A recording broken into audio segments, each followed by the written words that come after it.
കേന്ദ്ര ഏജൻസികൾ പല തവണ മമതാ ബാനർജിയെ പൂട്ടാൻ വേണ്ടി നോക്കിയിട്ടുണ്ട്. മമതാ ബാനർജിയെ മാത്രമല്ല, അവരുടെ സംഘത്തിലെ മറ്റ് നേതാക്കളെയും.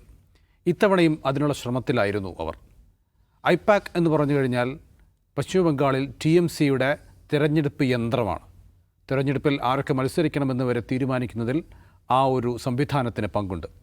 ആ ഓഫീസിലാണ് കഴിഞ്ഞ ദിവസം ED റെയ്ഡ് നടത്തിയത്. പക്ഷേ ആ റെയ്ഡിനെതിരെ വലിയ രീതിയിലുള്ള പ്രൊട്ടസ്റ്റ് കൊണ്ടുവരാൻ TMCക്ക് സാധിച്ചു. മമതാ ബാനർജി ഐപാക്കിൻ്റെ ഓഫീസിൽ കയറി പച്ചനിറത്തിലുള്ള ഫയലുമായി അവിടുന്ന് ഇറങ്ങിപ്പോയി. പക്ഷേ EDക്ക് ഒന്നും ചെയ്യാൻ സാധിച്ചില്ല. ഡൽഹിയിൽ മഹുവ മൊയ്ത്രയും ഡെറിക് ഒബ്രിയാനും അടക്കമുള്ള MPമാർ വലിയ രീതിയിലുള്ള പ്രതിഷേധം നടത്തുകയും അറസ്റ്റ് വരിക്കുകയും ചെയ്തു. അങ്ങനെ EDയുടെ ഈ ശ്രമം അവർ തകർക്കുകയും ഒപ്പം അത് പൊളിറ്റിക്കലി അവർക്ക് ഗുണമുണ്ടാക്കുന്ന ഒരു വിഷയമായി മാറ്റാനും TMCക്ക് കഴിഞ്ഞു എന്നുള്ളതാണ് നിലവിലുള്ള അവസ്ഥ. പക്ഷേ ഇനി BJP അല്ലെങ്കിൽ കേന്ദ്രം എന്താണ് ചെയ്യാൻ പോകുന്നത് എന്നുള്ളതാണ് എല്ലാവരും ഉറ്റുനോക്കുന്നത്. ദാവൂദ് സാഹിബ്, പശ്ചിമ ബംഗാളിൽ തെരഞ്ഞെടുപ്പ് വരാൻ പോവുകയാണ്. സ്വാഭാവികമായും BJP ഇത്തവണ അവിടെ എന്തായാലും പ്രതീക്ഷ വയ്ക്കുന്നുണ്ട്. സ്വാഭാവികമായും അതിനു വേണ്ടിയുള്ള എല്ലാ ശ്രമങ്ങളും BJP നടത്തും. അതിൻ്റെ ഭാഗം മാത്രമായി നമുക്ക് ഈ റെയ്ഡിനെയും മറ്റും കാണാൻ പറ്റുമോ? ഈ BJP പ്രതീക്ഷ വെക്കുന്നുണ്ടെന്ന പ്രയോഗത്തിൽ ചില പ്രശ്നങ്ങളുണ്ട്. BJP അതിയായി ആഗ്രഹിക്കുന്നുണ്ട്. BJPക്ക് എനിക്ക് തോന്നുന്നു അതിൻ്റെ പ്രതീക്ഷകൾ കുറഞ്ഞുകൊണ്ടിരിക്കുകയാണെന്നാണ് ഞാൻ മനസ്സിലാക്കുന്നത്. അതിൽ ഏറ്റവും പ്രധാനപ്പെട്ട ഒരു ഘടകം ഈ മമതാ ബാനർജിയെ ലക്ഷ്യം വെച്ചുകൊണ്ട് BJP വിവിധ കേന്ദ്ര ഏജൻസികളെ ഉപയോഗിച്ച് നടത്തുന്ന നീക്കങ്ങൾ അത് കൂടുതൽ ശക്തമായി തിരിച്ചടിക്കുകയാണെന്നാണ് എൻ്റെ നിഗമനം. അതിലെന്താ കാര്യം എന്ന് വെച്ചിട്ടുണ്ടെങ്കിൽ കേന്ദ്ര ഗവൺമെൻറ് നീക്കങ്ങൾ, പ്രത്യേകിച്ച് ED, അതേപോലെ ഇലക്ഷൻ കമ്മീഷൻ, വിവിധ സംസ്ഥാനങ്ങളിലെ അന്വേഷണ ഏജൻസികൾ, അവരെല്ലാം നടത്തിക്കൊണ്ടിരിക്കുന്ന നീക്കങ്ങൾ ബംഗാളിനെതിരാണ്, ബംഗാളികൾക്കെതിരാണ്. ഡൽഹി ഭരിക്കുന്നത് മമതാ ബാനർജിയുടെ പ്രസംഗത്തിൽ അവർ ഉപയോഗിക്കുന്നൊരു വാക്കുണ്ട്. ഒന്ന് ഡൽഹി ഭരണകൂടം, രണ്ടാമത് ഡൽഹി ഭരണകൂടം ബംഗ്ലാ ഭിരോധി ആണെന്നുള്ളതാണ്. ബംഗ്ലാ ഭിരോധി എന്ന പ്രയോഗം വ്യാപകമായിരിക്കുകയാണ് ബംഗാൾ. ഇതൊരു ബംഗ്ലാ ഭിരോധി ഡിസ്പെൻസേഷനാണ് കേന്ദ്രത്തിലുള്ളത്. നമ്മുടെ ബംഗാളി അസ്മിതയാണ് ഇവർ ഹേർട്ട് ചെയ്യുന്നത് എന്നവർ പറയുന്നല്ല. അത് ബംഗാളിലൊരു ഏറ്റവും പ്രധാനപ്പെട്ട ഒരു പൊളിറ്റിക്കൽ ഡിസ്കോഴ്സായി മാറിക്കഴിഞ്ഞു. അതിനെ സാധൂകരിക്കുന്ന കുറേ അധികം സംഭവങ്ങളുണ്ടായി. അതെന്ന് വെച്ചാൽ കഴിഞ്ഞ കുറേ മാസങ്ങളിലായി BJP ഭരിക്കുന്ന വിവിധ സംസ്ഥാനങ്ങളിൽ നിന്ന് ബംഗ്ലാ ഭാഷ സംസാരിക്കുന്ന ആളുകളെ അവർ ബംഗ്ലാ ഭാഷ സംസാരിക്കുന്നു എന്നതുകൊണ്ട് മാത്രം വളഞ്ഞു പിടിക്കുക, ജയിലിലിടുക, അതിർത്തിയിൽ കൊണ്ടുപോയി തള്ളുക എന്ന് പറയുന്ന കലാപരിപാടി സംഭവിച്ചുകൊണ്ടിരിക്കുകയാണ്. ഇപ്പോൾ കഴിഞ്ഞ ദിവസവും 14 ആളുകളെ ഒഡീഷയിൽ നിന്ന് അങ്ങനെ പിടിച്ചുകൊണ്ടുപോയി തള്ളി, ബോർഡറിൽ തള്ളി. അവർ ബഫർ സോൺ, ഈ തണുപ്പത്ത് ബഫർ സോണിൽ നിൽക്കുകയാണ്. ഇങ്ങോട്ട് കിടക്കാൻ പറഞ്ഞാൽ അപ്പുറത്ത് ബംഗ്ലാദേശിൻ്റെ ബോർഡർ പോലീസ് അങ്ങോട്ടും വിടുന്നില്ല. അവർ ഈ രണ്ടിനിടയിൽ നിൽക്കുന്ന ചിത്രങ്ങൾ പുറത്തു വന്നിട്ടുണ്ട്. 2 മാസം മുമ്പാണ് സൊനാലി ഖാത്തൂൻ എന്ന് പറയുന്ന ഗർഭിണിയായ സ്ത്രീയെ ബംഗ്ലാദേശ് അതിർത്തിയിൽ കൊണ്ടുപോയി തള്ളുന്നത്. അവർ പശ്ചിമ ബംഗാളിൽ വർഷങ്ങളായി ജീവിച്ചുകൊണ്ടിരിക്കുന്ന, അവിടെ റേഷൻ കാർഡും ആധാർ കാർഡും പൗരത്വമുള്ള ഒരു കുടുംബത്തിലങ്ങാണ്. അവരെയും 3-4 അവരുടെ കുടുംബത്തിലുള്ള ആളുകളെ അവസാനം ഹൈക്കോടതിക്ക് ഇടപെടേണ്ടി വന്നു അവരെ തിരിച്ചു കൊണ്ടുവരാൻ വേണ്ടിയിട്ട്. അപ്പോൾ ഇത് ബംഗാളി ഭാഷ സംസാരിക്കുന്ന ആളുകൾ, നമുക്കറിയാം ബംഗാളികളായിട്ടുള്ള ആളുകൾ നമ്മുടെ നാട്ടിലുണ്ട്. ഇന്ത്യയിൽ എല്ലാ ഭാഗത്തും ജോലി ചെയ്ത് ജീവിക്കുന്നത്, വളരെ സാധാരണ ജോലികൾ ചെയ്ത് ജീവിക്കുകയാണ്. അവരെ വേട്ടയാടുന്നു. അവരെ വേട്ടയാടുമ്പോൾ അത് ബംഗാളികൾക്കെതിരായുള്ള ആക്രമണമാണ്, ബംഗാളി ഭാഷയ്ക്കെതിരായുള്ള ആക്രമണമാണ്. ഇത് ബംഗ്ലാ ഭിരോധി സർക്കാരാണ്. നമുക്കൊരു ഭാഷാ ആന്തോളൻ തന്നെ തുടങ്ങേണ്ടതുണ്ട് എന്ന് മമതാ ബാനർജി പ്രസംഗിക്കുന്നുണ്ട്.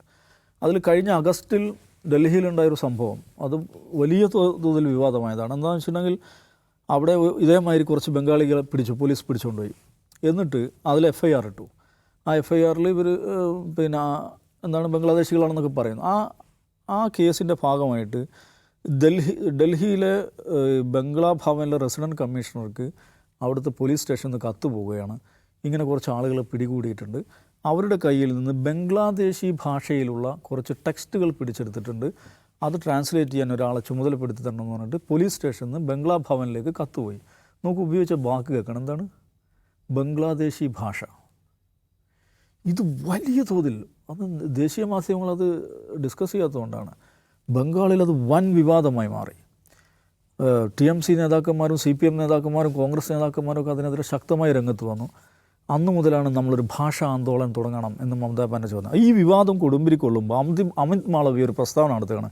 BJPയുടെ IT സെൽ അധ്യക്ഷൻ, ബംഗാളി ഭാഷ എന്ന് പറഞ്ഞൊരു ഭാഷയില്ല. കുറേ ലാംഗ്വേജ് ലിംഗ്വിസ്റ്റിക് വേരിയൻസ് ഉണ്ട്. അങ്ങനെ ഒരു കോമൺ ക്ലീൻ ബംഗാളി ലാംഗ്വേജ് എന്ന് പറഞ്ഞിട്ടൊരു ഒരു ലാംഗ്വേജ് ഇല്ല. ബംഗാളി ഐഡൻറ്റിറ്റി, ഒരു കൾച്ചറൽ ഐഡൻറ്റിറ്റി ഒക്കെ ഉണ്ടാകും, ബംഗാളി ലാംഗ്വേജ് ഇല്ല. ഇത് എരുതിയിൽ എണ്ണ ഒഴിക്കുന്നതിന് തുല്യമായി. അപ്പോൾ ഇതിൻ്റെയൊക്കെ തുടർച്ചയില്ല. അപ്പോൾ മമതാ ബാനർജിയെ വേട്ടയാടുന്നത് അത് ഈ ബംഗാളികളെ വേട്ടയാടുന്ന, ബംഗാളി അസ്മിതയെ വേട്ടയാടുന്നതിൻ്റെ തുടർച്ചയാണ് എന്ന് ബംഗാളികളോട് സംസാരിക്കുവാൻ മമതാ ബാനർജിക്ക് സാധിക്കുന്നുണ്ട്. ആ ഒരു കമ്മ്യൂണിക്കേഷൻ അതിശക്തമായ രീതിയിൽ അവിടെ ഉണ്ട്. അതിൻ്റെ പുറമെയാണ് ഗൂർഖാലാൻഡ് പ്രത്യേക സംസ്ഥാനമാക്കണമെന്ന വാദം. അത് ബംഗാളിനെ വിഭജിക്കുക എന്നാണല്ലോ അതിൻ്റെ അർത്ഥം. അതിനെ BJP പിന്തുണക്കുന്നു. BJPയിലൊരു വിഭാഗം അതിനെ പിന്തുണച്ച് രംഗത്ത് വന്നു. അത് എഗൻ ഇതിനകത്ത് തീ കോരിയിട്ടതിന് തുല്യമായി.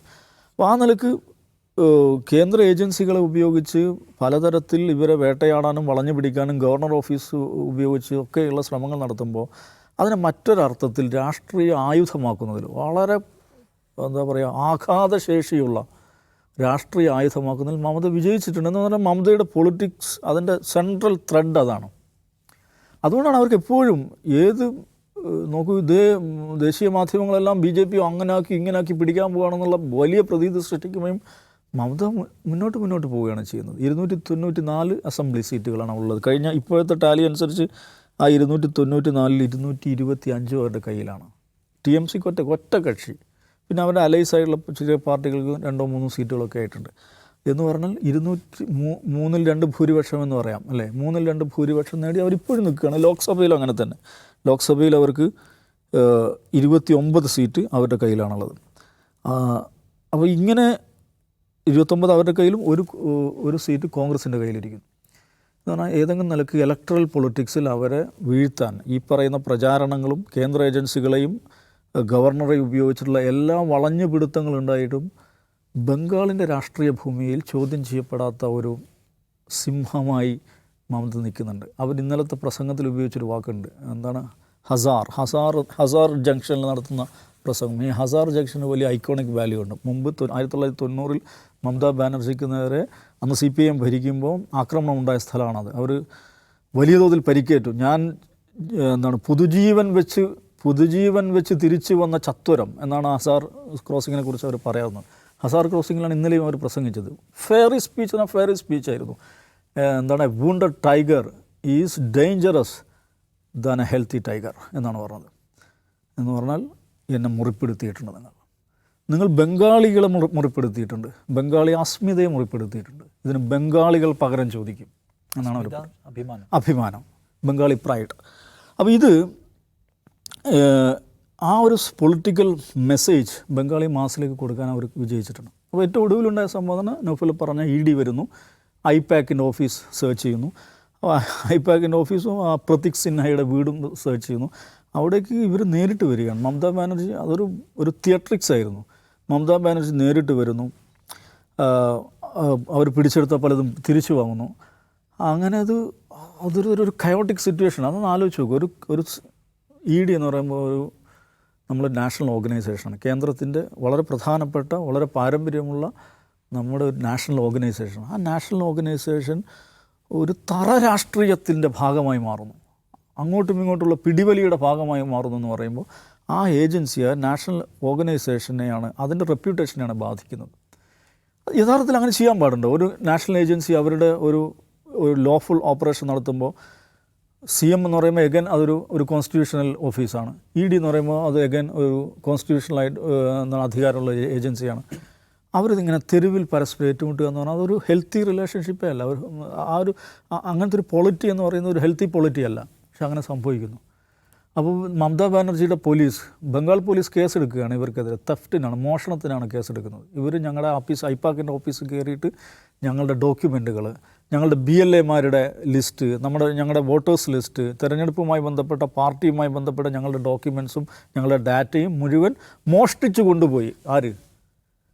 EDയുടെ ആളുകളും അവർക്ക് പ്രൊട്ടക്ഷൻ കൊടുക്കാവുന്ന CRPFും. അവർ ED ഉദ്യോഗസ്ഥർക്കെതിരെയും CRPFുകാർക്കെതിരെയും കേസെടുത്തിരിക്കുകയാണ്, ക്രിമിനൽ കേസെടുത്തിരിക്കുകയാണ് ബംഗാൾ പോലീസ്. എന്ന് പറഞ്ഞാൽ എന്താണ്? ഒരു നാഷണൽ ഏജൻസിക്കെതിരെ, അതിൻ്റെ ഉദ്യോഗസ്ഥർക്കെതിരെ ഒരു സ്റ്റേറ്റ് ഏജൻസി കേസെടുക്കുന്നു. ഇങ്ങനൊരു സെനാരിയോ നമ്മുടെ നാട്ടിലെപ്പോഴും ഉണ്ടായിട്ടുണ്ടോ? ഇത് വളരെ മോശം സിറ്റുവേഷൻ അല്ലേ? ഒന്ന് കടന്നാലോചിച്ച് നോക്കൂ. ഒരു ചീഫ് മിനിസ്റ്ററും ഗവർണറും തമ്മിൽ തർക്കമുണ്ടാകുന്നു ഏതോ വിഷയത്തിൽ. ചീഫ് മിനിസ്റ്റർക്ക് കീഴിലുള്ള പോലീസ് ഗവർണർക്കെതിരെ അല്ലെങ്കിൽ ഗവർണർ ഓഫീസിലെ ആളുകൾക്കെതിരെ കേസെടുക്കുക എന്ന് പറഞ്ഞാൽ നമ്മളെ ഈ ഫെഡറൽ ഘടന അല്ലെങ്കിൽ സ്റ്റേറ്റ് സെൻട്രൽ റിലേഷൻഷിപ്പ് ഇന്നതൊക്കെ പറയുന്ന സംഗതികളൊക്കെ കുഴമറിയാണ്, ഒരു കയോട്ടിക് സിറ്റുവേഷനിലേക്ക് പോവുകയാണ്. എന്നിട്ട് പിറ്റേ ദിവസം എന്ത് സംഭവിക്കുന്നു? ഇവർ കോടതിയിൽ ഹർജി കൊടുക്കുകയാണ്. ED CBIക്ക് അന്വേഷിക്കണം ഈ പറയുന്ന ഇവർ കയറി വന്നതും സാധനങ്ങൾ. ഇവർ നേരെ തിരിച്ച് മമതാ ബാനർജി ഞങ്ങളിന്ന് പലതും തട്ടിപ്പറിച്ചു കൊണ്ടുപോയി എന്നുള്ളതാണ് അവരുടെ ആരോപണം. ആ കേസ് അറ്റൻഡ് ചെയ്യുന്ന കോടതിയിൽ ജഡ്ജിൻ്റെ ചേംബറിലെത്താൻ പറ്റുന്നില്ല. അമ്മാതിരി ബഹളവും അടിയും പിടിയും, രണ്ട് ഭാഗത്തുള്ള വക്കീലന്മാരും കൂടെ വന്നിട്ടുള്ള ബഹളമയമായ അന്തരീക്ഷം. ജഡ്ജി ഇറങ്ങിപ്പോയി, അടുത്ത ആഴ്ച കണ്ടെടുക്കാമെന്ന് പറഞ്ഞു. അദ്ദേഹത്തിന് ചേംബറിലെത്താൻ പറ്റുന്നില്ല എന്ന് പറഞ്ഞാൽ ഇതിൻ്റെ ഒന്നും ഭാഗമല്ലാത്ത കോടതിയും ഈ കളി ഈ എന്താ പറയുക, ഈ ചെളിവാരി എറിയൽ രാഷ്ട്രീയത്തിൻ്റെ ഭാഗമാവുന്നു. പിന്നെ അവിടുത്തെ പ്രധാനപ്പെട്ട വിഷയം SIR ബന്ധപ്പെട്ട് SIRൽ 57 ലക്ഷം ആളുകൾ ഒഴിവാക്കപ്പെട്ടു എന്നാണ് പറയുന്നത്. ഇത് മുഴുവൻ ഞങ്ങളുടെ ആളുകളെയാണ് ഒഴിവാക്കിയെന്നാണ് മമത പറയുന്നത്. അതിൻ്റെ ഹിയറിങ്ങുമായി ബന്ധപ്പെട്ട് മമത ഉന്നയിക്കുന്ന ആരോപണമുണ്ട്. വർഷങ്ങളായി വോട്ട് ചെയ്തുകൊണ്ടിരിക്കുന്ന ആളുകൾ, വൃദ്ധന്മാരായിട്ടുള്ള ആളുകൾ, വൈകല്യം വന്നുള്ള ആളുകൾ, ഇങ്ങനെയൊക്കെയുള്ള ആളുകൾക്കൊക്കെയാണ് ഹിയറിംഗ് നോട്ടീസ് കൊടുക്കുന്നത്. രോഗികൾ, ട്യൂബുമായി ഹോസ്പിറ്റലിൽ കിടക്കുന്ന ആളുകൾക്ക് നോട്ടീസ് വരുന്നു. അവർ ഹിയറിങ്ങിന് ഹാജരാവണം. പക്ഷേ ഒരു കെട്ടിടത്തിൻ്റെ 3-ാം നിലയിലാണ് ഹിയറിംഗ് വെച്ചിരിക്കുന്നത്. ഇതെന്തിനു വേണ്ടിയാണ്? ഇത് ഞങ്ങളുടെ ആളുകളെ വോട്ടേഴ്സ് ലിസ്റ്റ് മാറ്റാൻ വേണ്ടിയാണ്. അതുകൊണ്ട് ഗ്യാനേഷ് കുമാർ എന്ന് പറയുന്നത് വാനിഷിംഗ് കുമാറാണ്. വാനിഷിംഗ് എന്ന് പറഞ്ഞാൽ the one who vanishes the voters. ഇയാൾ വോട്ടർമാരെ ഇല്ലാതാക്കലാണ് ഇയാളുടെ പരിപാടി. ഒരു ഡയറക്റ്റ് ഫൈറ്റാണ് അവർ ഇറങ്ങിയിരിക്കുന്നത്. അവരെ സംബന്ധിച്ചിടത്തോളം എനിക്ക് തോന്നുന്നു രാഷ്ട്രീയമായി ഇത് ഗുണകരമായിരിക്കും. അവരുടെ ഒരു പൊളിറ്റിക്കൽ മെസ്സേജ് കൂടുതൽ മാസിലേക്ക് കൊണ്ടുപോകാനും ഈ പറയുന്ന ബംഗാളി അസ്മിതയെ കൂടുതൽ പ്രോജ്വലിപ്പിച്ച് ഈ TMCയുടെ രാഷ്ട്രീയം ശക്തിപ്പെടുത്താൻ സാധിക്കുമെന്ന് തന്നെയാണ് ഞാൻ വിചാരിക്കുന്നത്. പക്ഷേ എൻ്റെ അഭിപ്രായത്തിൽ ഇത് ഉണ്ടാക്കുന്നൊരു പ്രശ്നമുണ്ട്.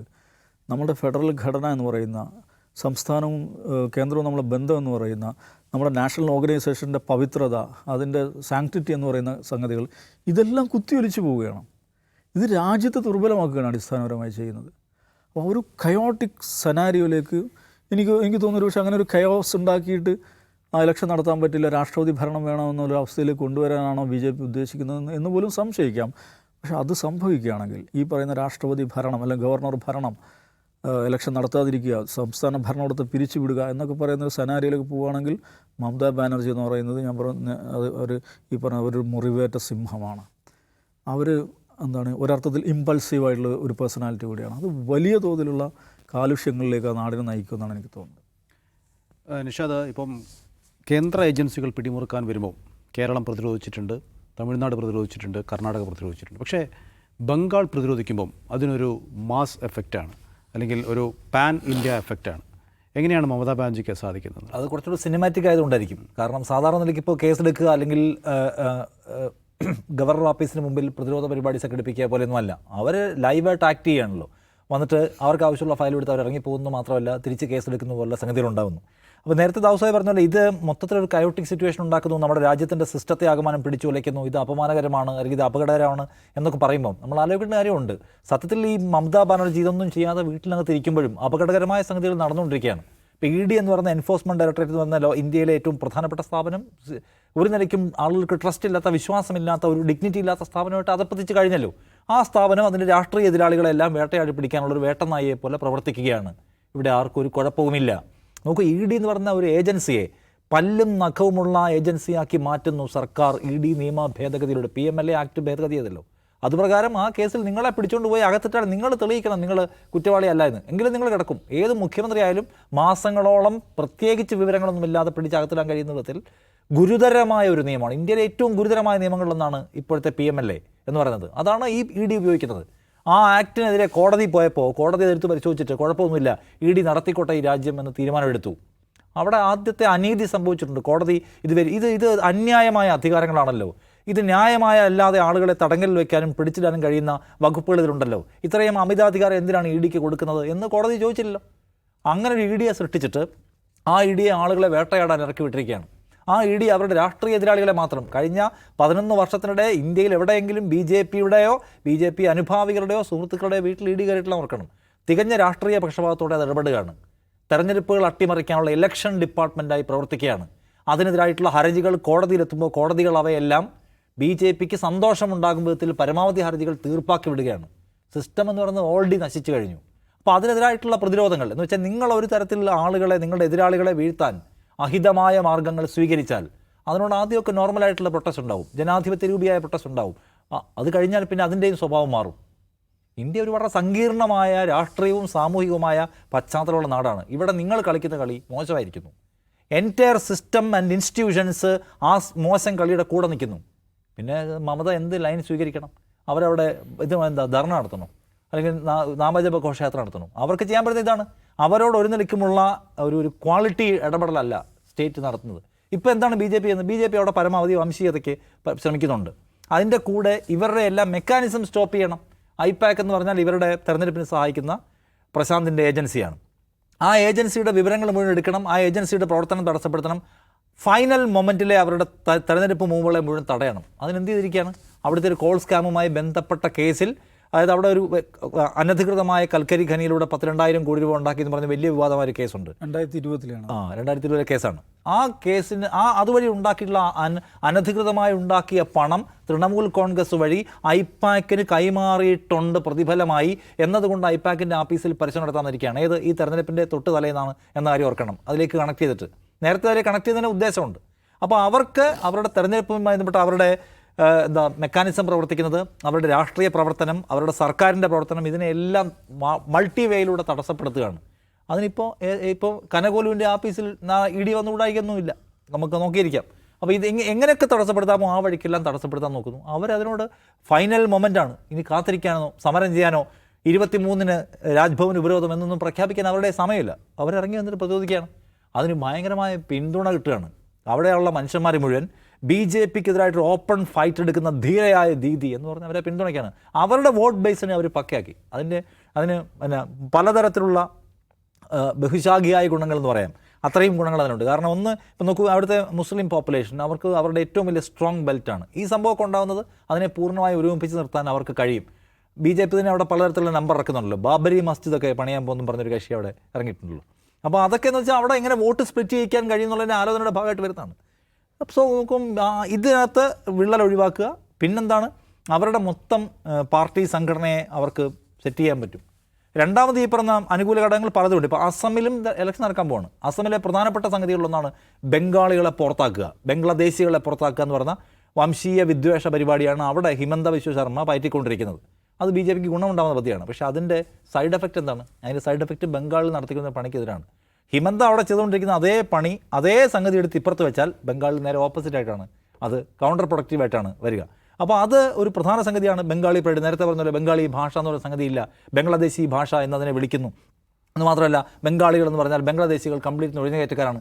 രാജ്യത്താകമാനം ബി ജെ പി ഭരിക്കുന്ന സംസ്ഥാനങ്ങളിൽ ബംഗ്ലാദേശികളാണെന്ന് പറഞ്ഞ് ബംഗാളികളെ അടിച്ചു കൊല്ലുകയും ആക്രമിക്കുകയൊക്കെ ചെയ്യുക. ഇവിടെ പോലും ഒരു മനുഷ്യനെ അടിച്ചു കൊന്നല്ലോ. അപ്പോൾ ഇത് ഈ നിലയ്ക്കുള്ള ബംഗാളികൾ ഇന്ത്യയിൽ അന്യരാക്കപ്പെടുന്നു എന്ന് പറഞ്ഞ ഒരു സിനാരിയോ രൂപപ്പെട്ടിട്ടുണ്ട്. അത് ഈ രാജ്യത്ത് മുഴുവൻ സഞ്ചരിക്കുന്ന ബംഗാളികൾ നേരിട്ട് അനുഭവിക്കുന്നുണ്ട്. അത് സ്വാഭാവികമായിട്ടും ബംഗാളിൽ പ്രവർത്തിക്കാൻ പോകുന്ന ഒരു മേജർ ഫാക്ടറായിരിക്കും. എനിക്ക് തോന്നുന്നു ഈ നീക്കം, ഇതിന് മുമ്പും അവരുടെ പോലീസ് ഓഫീസറുമായി ബന്ധപ്പെട്ട വിവാദം ഉണ്ടായപ്പോൾ ഇതുപോലെ പബ്ലിക്കായ പ്രൊട്ടസ്റ്റുമായിട്ട് മമത രംഗത്ത് വന്നിട്ടുണ്ട്. 2021 ഇലക്ഷന് മുമ്പാണെന്ന് ഓർക്കണം. 2021 എന്ത് സംഭവിച്ചു? 2021 ഞങ്ങൾ 100 സീറ്റിൽ അധികം നേടി വൻ മുന്നേറ്റം ഉണ്ടാക്കാൻ പോകുന്ന അമിത്ഷാ പ്രഖ്യാപിച്ചിട്ട് 100 സീറ്റിൻ്റെ പരിസരത്ത് വരാൻ പറ്റിയിട്ടില്ല അവർക്ക്. അപ്പോൾ അവിടെ ഈ പറയുന്ന ഈ സിനിമാറ്റിക് ഡ്രാമാസ് എല്ലാം ഗുണം ചെയ്യുകയാണ് ചെയ്യുക. അവിടെ ആ കളിയാണ് വേണ്ടത്. അവർ നന്നായി കളിക്കുന്നു. അവരൊരു നിലയ്ക്കും അതിനോട് കോംപ്രമൈസ് എടുക്കുന്നില്ല. നിങ്ങളുടേത് ഡേർട്ടി പ്ലേ ആണെങ്കിൽ ഞാനും അതേ സെയിം ഡേർട്ടി പ്ലേ എടുക്കുന്നു പറയാണ്. അപ്പോൾ ഇന്ത്യൻ രാഷ്ട്രീയത്തിൽ അവർ മാത്രം അടിച്ചത് ഇപ്പോൾ കോടതി മനസ്സിലാക്കട്ടെ. ഞാൻ പറയാം, കോടതിക്ക് കൂടാൻ പറ്റുന്നില്ല. കോടതി മനസ്സിലാക്കേണ്ടതാണ്.